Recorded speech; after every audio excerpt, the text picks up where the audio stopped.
ILR কিংবা indefinite leave to রিমাইনের জন্য আবেদন করবেন। আপনি যদি এলিজিবল থাকেন তাহলে আপনার B1 টেস্ট দিয়ে আপনি আবেদন করতে পারবেন। অনলি স্পিকিং এবং লিসেনিংয়ের কথা বলা হয়েছে।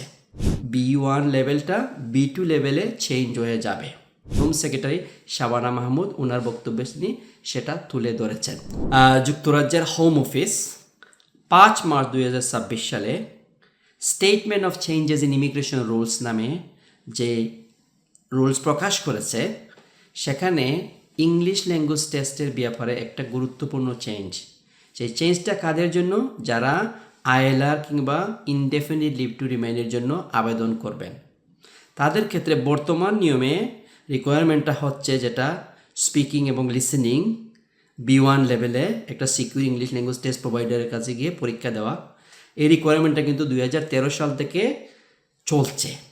নতুন নিয়মে 2027 সালের 26শে মার্চ থেকে এটা এফেক্টিভ হবে, অর্থাৎ B1 লেভেলটা B2 লেভেলে চেঞ্জ হয়ে যাবে। অনেকেরই জানা আছে আপনাদের যারা স্কিল ওয়ার্কার ভিসাতে আবেদন করছেন 8 জানুয়ারি থেকে তাদের ইংলিশ ল্যাঙ্গুয়েজ টেস্টটা কিন্তু B1 থেকে B2 টেস্টে পরিবর্তিত হয়েছে। স্কিল ওয়ার্কার ভিসার ক্ষেত্রে স্পিকিং, লিসেনিং, রিডিং এবং রাইটিং সেই সব মডিউলগুলো একত্রিত এবং সেখানে 2 ঘন্টার রিডিং এবং রাইটিং টেস্ট এবং 18 থেকে 20 মিনিটের স্পিকিং এবং লিসেনিং টেস্ট। এই যে নতুন নিয়ম অনুসারে এই চেঞ্জ অনুসারে কিন্তু সেটেলমেন্টের ক্ষেত্রে অনলি স্পিকিং এবং লিসেনিংয়ের কথা বলা হয়েছে।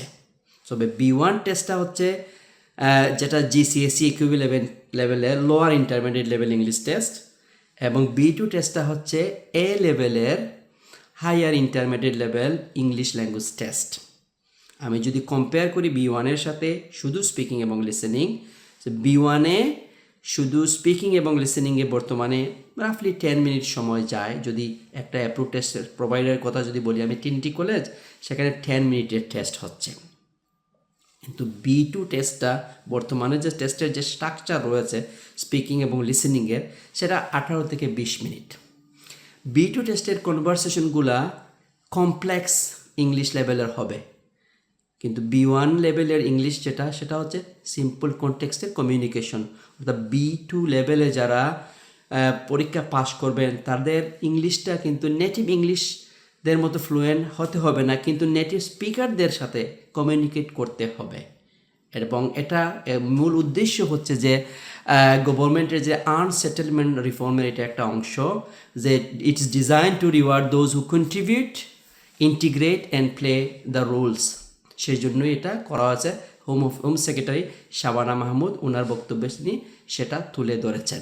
তবে মনে রাখবেন, যারা ইংলিশ ল্যাঙ্গুয়েজ টেস্ট নিয়ে খুবই চিন্তিত, ওয়ারি করতেছেন, তাদের ক্ষেত্রে আমি বলবো আপনারা যদি এলিজিবল হয়ে থাকেন, আপনাদের হাতে কিন্তু 1 বছর সময় আছে আজকে থেকে, প্রায় মোর দেন 1 ইয়ার। এই সময়ের মধ্যে আপনি যদি এলিজিবল থাকেন তাহলে আপনার B1 টেস্ট দিয়ে আপনি আবেদন করতে পারবেন। কিন্তু যদি এলিজিবল না থাকেন এবং মনে করেন যে 26শে মার্চ 2027 পরে আপনি এলিজিবল থাকবেন, তাহলে এখন থেকেই কিন্তু আপনি B2-র জন্য প্রস্তুতি নেবেন। মনে রাখবেন এই টেস্টগুলা সিকিউর ইংলিশ ল্যাঙ্গুয়েজ টেস্ট সেন্টারে গিয়ে দিতে হবে।